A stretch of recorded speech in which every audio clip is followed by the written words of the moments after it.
연예인들이 가지고 있는 대표적 고충은 자신의 신상에 대해 돌아다니는 온갖 루머와 스캔들입니다.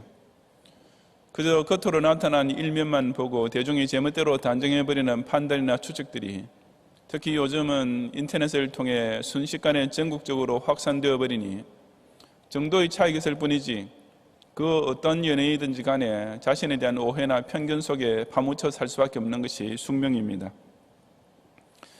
그리고 그런 현실을 두고 가장 안타까워하면서 속을 태우는 사람이 바로 그 연예인의 부모일 것입니다. 왜냐하면 부모는 자기가 낳은 자식이 어떤 사람인지에 대하여 그 누구보다 잘 알고 또 정확하게 알기 때문입니다. 그래서 뉴스나 혹은 토크쇼 같은 데서 연예인의 부모가 나오게 되면 자기 자식을 두고 그 애는 남들이 생각하는 것 같은 그런 사람이 절대로 아니다라고 호소하면서 눈물 짓는 모습을 흔히 보게 되는 것입니다. 누가복음 3장은 예수 그리스도의 공생애가 본격적으로 시작됨을 알리는 세례요한의 팡파르가 울려 퍼지는 가운데 이제 진짜 주인공이 나타나는 장면입니다. 그런데 누가는 그 주인공 예수 그리스도의 등장을 강조하기 위해 본문의 내용을 좀 특별한 순서로 기록하고 있습니다. 우선 20절에 보면 세례요한이 헤로데스에 의하여 투옥되는 사건이 기록되어 있으며 따라서 세례요한의 사역은 거기서 끝나게 됩니다. 그리고 그 뒤 21절 이하에 예수님께서 세례를 받으시는 장면이 기록되어 있는데 우리가 잘 아는 대로 예수님께서는 세례요한으로부터 세례를 받으셨습니다. 그럼에도 불구하고 이 누가복음 기록에는 예수께서 세례 받으시는 장면에 세례요한의 이름은 1절 등장하지 않을 뿐 아니라 예수님께서 세례 받으시는 사건이 나오기 전에 세례요한의 사역에 대해서는 아예 완전히 마침표를 찍어버리고 있는 것입니다. 그 이유는 두말할 것 없이 바로 주인공 예수님의 등장만을 더욱 돋보이게 만들고 강조하기 위함입니다. 그렇다면 이제 누가복음에 하나님의 구속 역사의 무대에 드디어 등장하시는 이 주인공 예수 그리스도는 과연 어떤 분이십니까?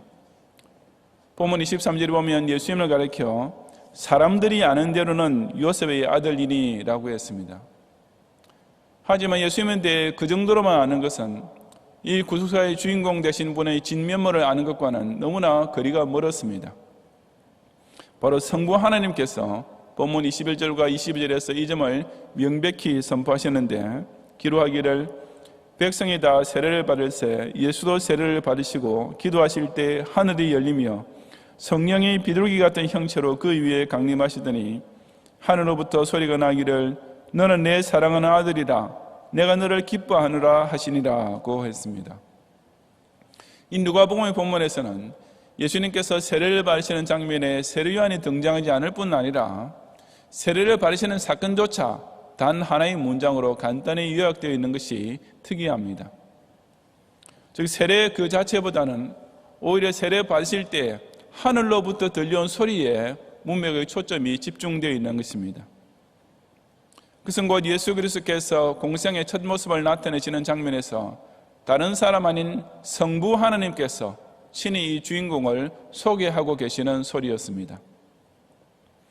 다시 말해서 우리 예수님은 사람들이 아는 대로 알아서 될 뿐이 아니라 오직 하늘로부터 소리가 난 그대로, 즉 예수님의 아버지이신 성부께서 우리에게 말씀해 주시는 그대로 깨닫고 믿어야만 하는 것입니다. 그렇다면 그 하늘의 소리, 즉 성부 하나님께서 우리에게 친히 소개해 주시며 알려주고자 하신 예수님은 과연 어떤 분이십니까? 이제 성탄의 계절이 시작되는 12월의 첫 주일에 저는 그 두 가지, 곧 예수님은 무엇을 하시는 분이신가? 라는 질문과 예수님은 어떤 분이신가? 라는 질문에 대해 성경이 가르쳐주는 대답을 함께 상고해 보고자 합니다. 첫째로 예수님은 구원사역과 동시에 심판사역을 행하시는 분이십니다.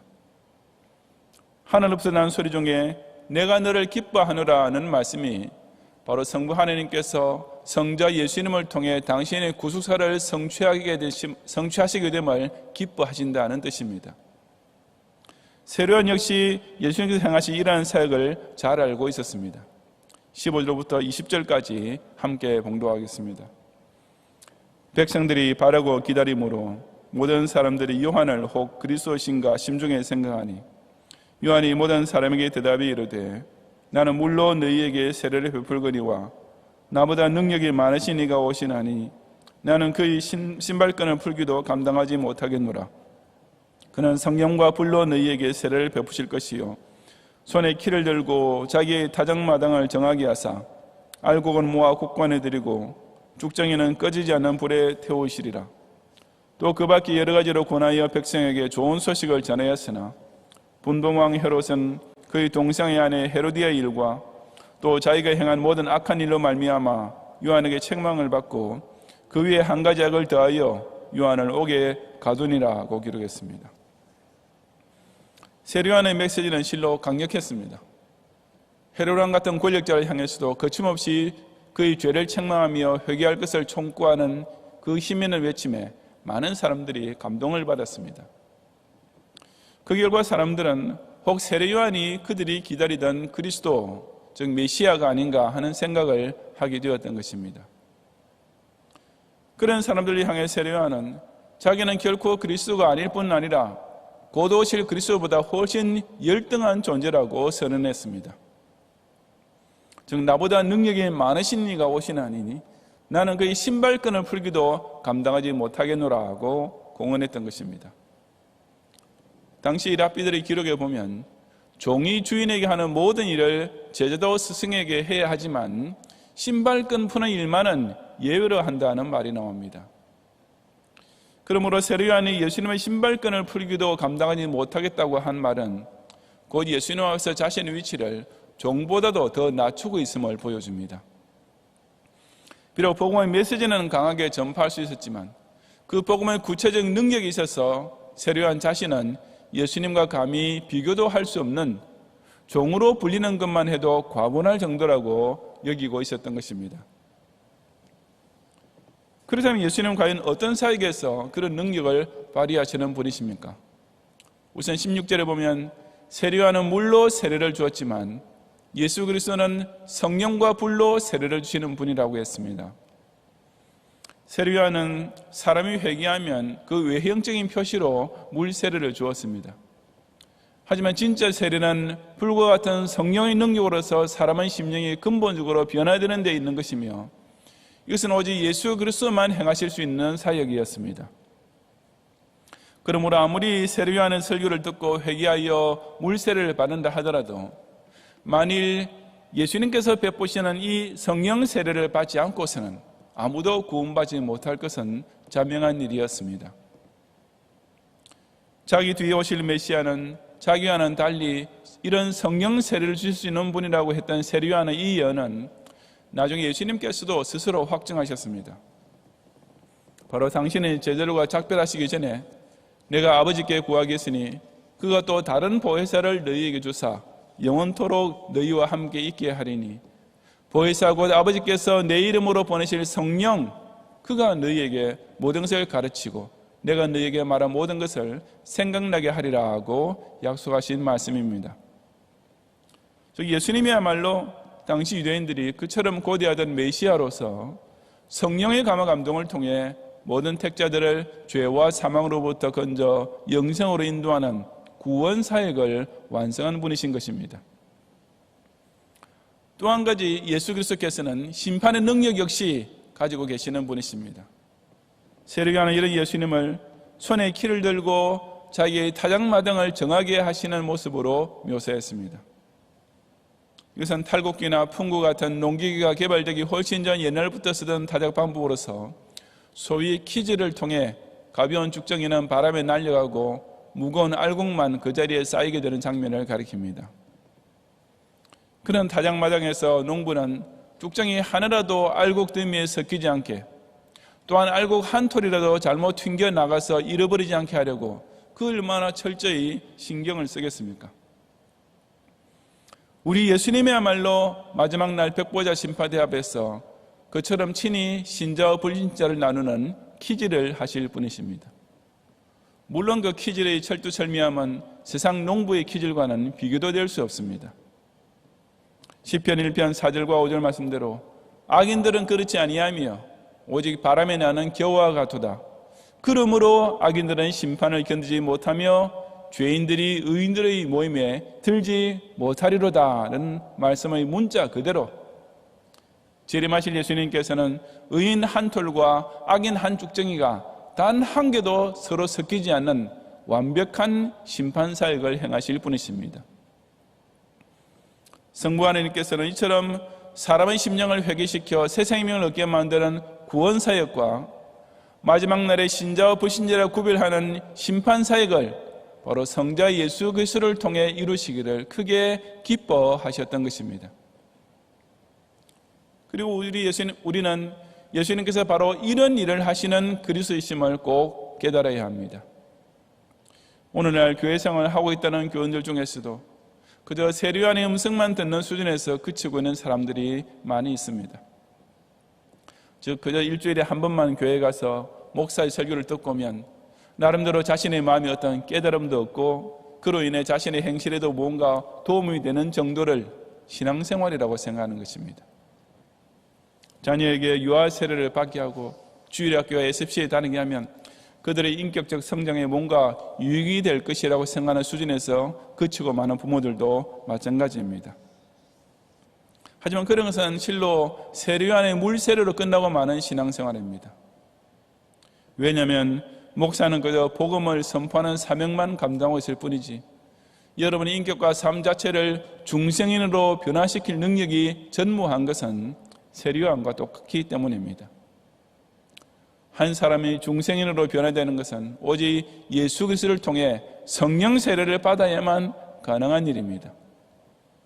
마찬가지로 교회라는 단체가 여러분을 영생 길로 이끌어주는 구원의 방주이긴 하지만 정작 그 구원의 능력은 오직 여러분 각자가 예수 그리스도를 자신의 구세주로 믿고 고백해야만 누릴 수 있는 은혜인 것입니다. 또한 우리는 예수 그리스도를 단지 현세의 내 인생의 모범이 되고 도움이 되는 성인 정도로 믿어서도 안 됩니다. 그것은 예수님을 그저 사람들이 아는 대로만 믿는 것일 뿐입니다. 그러므로 목사의 설교를 통해 자신의 양심에 약간의 자극을 받는 정도에서 멈추어서는 결코 참된 신앙이 될 수 없으며 오로지 영생과 영벌의 심판으로 다시 오실 예수 그리스도를 꼭 알고 그분의 재림을 간절히 기다려야만 합니다. 교회 다니면서 남들보다 좀 더 선하고 의롭게 살겠다는 것이 크리스찬의 진정한 삶이 결코 아닙니다.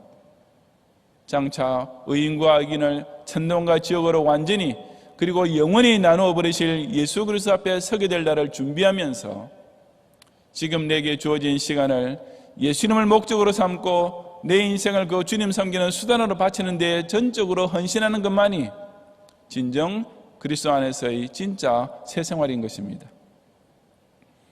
이처럼 예수 그리스도는 죄인을 위하여 바로 나 자신을 위하여 구원사역과 동시에 심판사역을 행하시는 구속사의 주인공으로 오신 분이심을 똑바로 깨닫고 진심으로 영접하는 성도들이 되시기를 바랍니다.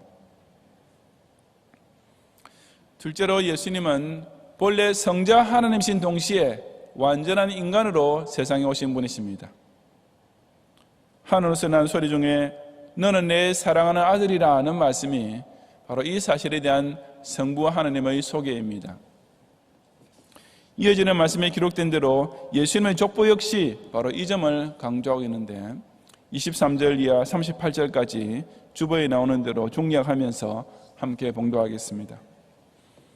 예수께서 가르치심을 시작할 때 30세쯤 되시니라. 사람들이 아는 대로는 요셉의 아들이니 요셉의 위는 헬리요 그 위는 야곱이요 그 위는 이삭이요 그 위는 아브라함이요 그 위는 데라요 그 위는 나홀이요 그 위는 수룩이요 그 위는 루우요 그 위는 벨렉이요 그 위는 헤보요 그 위는 살라요 그 위는 가이난이요 그 위는 아박사시요 그 위는 셈이요 그 위는 노아요 그 위는 레멕이요 그 위는 모두셀라요 그 위는 에녹이요 그 위는 야렛이요 그 위는 마할랄렐이요 그 위는 가이난이요 그 위는 에노스요 그 위는 셋이요 그 위는 아담이요 그 위는 하나님이시니라. 아멘. 이 누가복음의 족보는 마태복음에 기록된 것과 비교해 볼 때 요셉으로부터 다윗까지 이르는 부분에 차이가 있습니다. 그 이유에 대해 몇 가지 해석이 있지만 그 중에서도 이 누가복음의 족보는 마리아의 계보를 기록했다고 보는 것이 가장 일반적입니다. 여기서 요셉 다음에 나타나는 헬리는 요셉의 친아버지가 아니라 장인, 즉 마리아의 아버지라고 보는 것입니다. 어쨌든 마태복음 족보나 누가복음 족보나 둘 다 예수님께서 다윗 왕통을 잇는 메시아의 계보에서 탄생하셨으며 그 결과 아브라함에게 주어진 언약이 성취됐다는 사실을 밝히는 점에 있어서는 공통적입니다. 하지만 이 누가복음 족보에는 마태복음에서는 전혀 나타나지 않은 부분이 있습니다. 그것이 곧 34절 하반절부터 나오는 내용으로서 아브라함 이전으로 더 거슬러 올라가서 아담에까지 이르는 족보입니다. 왜 누가는 예수님의 족보를 아담까지 연결해서 기록했겠습니까? 그것은 예수 그리스도가 단지 아브라함과 다윗의 자손으로 나셨을 뿐 아니라 바로 첫사람 아담의 자손으로 태어나셨음을 보여주기 위함입니다. 즉 예수님께서 메시아로 오신 것은 사실이지만 그렇다고 해서 어떤 초인간과 같이 나타나신 것이 아니라 어디까지나 평범한 사람의 몸을 입고 이 땅에 오신 것입니다. 하지만 누가는 거기서 그치지 않았습니다. 그는 아담 다음에 곧 이어서 그 위는 하나님이시라고 덧붙였습니다. 보통의 족보에서는 관습을 따른다면 당연히 아담에서 끝났어야 했습니다. 사람의 혈통을 기록하고 있는 족보에서 사람이 아니신 하나님을 포함시킨다는 것은 맞지 않는 일이기 때문입니다. 그럼에도 불구하고 누가가 이처럼 특이하게 예수님 족보를 기록하고 있는 이유는 그 첫 사람의 존재의 근원이 곧 하나님이심을 강조하기 위함이었습니다. 첫사람 아담은 하나님의 손으로 하나님의 형상과 모양을 따라 지음을 받았습니다. 사람이라는 원래 이처럼 하나님과 가장 가까운, 즉 하나님과 직접 교제할 수 있는 유일한 피조물로 창조되었던 것입니다. 하지만 그 첫사람 아담이 범죄하고 타락함으로 말미암아 그 관계에는 결정적인 균열이 생기고 말았습니다. 사람은 더 이상 하나님과 교제할 수 없는, 더 이상 하나님의 자녀라 불릴 수 없는, 이제는 오히려 하나님의 형상을 지니고 태어났다고 말하기가 부끄러운 존재가 되고 말았습니다. 그리고 그 아담 이후로 그 어떤 사람도 하나님과의 관계를 다시 회복할 능력도 방도도 전무하게 되었던 것이며 이것을 가리켜 인간의 완전 타락과 전적 무능력이라고 부릅니다. 하지만 바로 그런 가운데 성자 예수 그리스도께서 이 세상에 오셨습니다. 즉 예수님은 하나님의 아들이시면서도 아담의 자손, 즉 사람으로 이 땅에 나타나셨던 것입니다. 그리고 그와 같은 예수 그리스도의 화육 강세로 말미암아 하나님과 사람 사이에 끼어지던 관계가 회복될 수 있는 길이 열리게 되었습니다. 우리는 예수님께서 본성이 이런 분이심을 알아야 합니다. 예수님의 본성이 그처럼 유일하고 특별한 이유가 바로 여기에 있음을 정확히 깨달아야 하는 것입니다. 예수님만이 모든 존재들 가운데 유일하게 신성과 인성을 동시에 가지고 계신 분이십니다. 그렇게 됨으로써 예수님께서는 하나님과 사람 사이에 끼어져 있던 관계, 창조주와 첫사람 사이에서 끊어지게 되었던 족보, 바로 이것을 연결해 주시는 유일한 중보자가 되신 것입니다. 많은 사람들이 예수님이 이런 분이신 것을 알지도 못하고 또 중요하게 여기지도 못하고 있습니다. 절대 다수의 사람들은 아직도 예수님을 그저 요셉의 아들로만 인정하고 있습니다. 즉 예수님의 인성만 알고 있는 것입니다. 예수님을 믿지 않는 불신자들도 예수님이 역사상에 현존하신 인물이라는 정도까지는 인정하고 있지만 그것은 예수님을 그저 사람들이 아는 대로만 알고 있는 것일 뿐입니다. 반면에 기독교인이라는 사람 중에서도 소위 가현설이라는 것을 주장하는 자들도 있습니다. 즉 예수님은 그저 육신을 입고 있는 것처럼 사람들 눈에 보였을 뿐이지 실제로는 신성밖에 없었다고 하는 것입니다. 그것은 예수님은 무슨 헛개비 정도로 취급하는 것이나 다름없는 막말일 뿐입니다. 이처럼 예수님의 인성이나 신성 중에 어느 한쪽만 알거나 믿는 것은 물론 완전히 틀린 것입니다. 예수님을 그처럼 반쪽만 인정하는 역사적 지식이나 이단적 신앙 안에는 참된 구원이 있을 수 없습니다. 왜냐하면 그런 예수님은 하나님과 사람 사이에 손을 얹고 그 끊어진 관계를 연결해 줄 중보자가 결코 될 수 없기 때문입니다. 우리는 오직 성경 말씀이 증언해 주는 그대로, 성부께서 하늘로부터 나는 소리를 통해 친히 소개해 주시는 그대로 예수 그리스도는 원래 하나님의 아들이신 동시에 죄인을 대신해 희생제물로 죽으시기 위하여 완전한 사람으로 오신 분이심을 꼭 알고 믿어야만 합니다. 우리가 이 죄와 사망의 저주에서 빠져나가 다시 하나님의 자녀가 될 수 있는 길은 오직 신성과 인성을 동시에 지니신 중보자를 의지하는 이 신앙에만 있음을 깨닫고 끝까지 이 믿음을 붙잡는 성도들이 되시기를 바랍니다. 성도 여러분, 예수님은 분명히 이 세계화 역사를 통해 가장 널리 알려진 유명인사이십니다. 하지만 예나 지금이나 예수님은 그저 사람들이 아는 대로만 절대다수의 사람들에게 알려져 있을 따름입니다. 대부분의 사람들은 이 예수님의 이름만 알고 있습니다. 그래도 조금 양식이 있다는 사람들조차 예수님을 그저 드물게 나타나는 현자 정도로 혹은 소위 4대 성인들 중에 하나로만 알고 있습니다. 더욱이 명색이 기독교인이라는 사람들 중에서도 이 예수님을 그저 존경하면서 본받으려고 하는 훌륭한 위인으로만 믿는 경우가 수두룩합니다. 이처럼 예수님은 역사상 가장 잘 알려진 인물이라고는 하지만 실제로는 어처구니 없게도 순전히 사람이 제멋대로 판단하고 추측하는 대로만 알려져 있는 형편인 것입니다. 하지만 여러분은 예수님을 오직 하나님께서 성경 말씀을 통해 친히 가르치시는 대로 알고 믿어야만 합니다. 왜냐하면 성부 하나님과 성자 예수님은 요한복음 14장 10절이 증거하는 대로 내가 아버지 안에 거하고 아버지는 내 안에 계시는 관계이기 때문입니다. 그러니 성부만큼 성자를 정확히 잘 아는 사람이 어디 있겠습니까? 일반 국민은 자기 나라 대통령을 그저 이름으로만 알고 있습니다. 하지만 그렇게 아는 것은 사실 누구나 다 마찬가지이니 아무 특별할 것도 없습니다.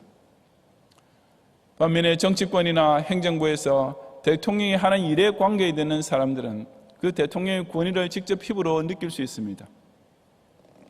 국무총리나 장관 등으로 임명을 받아 직무를 수행하는 가운데 일반 국민보다는 훨씬 더 대통령과 가깝게 지내게 되는 것입니다. 하지만 영부인이나 그 자녀들은 그런 대통령의 측근과도 비교가 안 될 정도로 대통령과 훨씬 더 친밀한 관계입니다. 왜냐하면 그들은 그 대통령으로부터 남편의 사랑, 아버지의 사랑을 받고 있는 동시에 대통령의 명예와 권력으로부터 오는 혜택 또한 함께 누릴 수 있기 때문입니다. 우리가 예수 그리스도를 그렇게 알아야 하지 않겠습니까? 남들이 다 아는 대로 그저 이름만 아는 것이 아니라 조금 지식이 있다는 사람들처럼 역사적으로만 아는 것이 아니라 예수님을 나의 구주로, 나의 신랑으로 친밀히 알고 깊은 관계를 맺을 수 있어야 그 구세주의 구원의 능력을 입으며 하나님의 자녀가 되는 영광까지 누릴 수 있는 것입니다.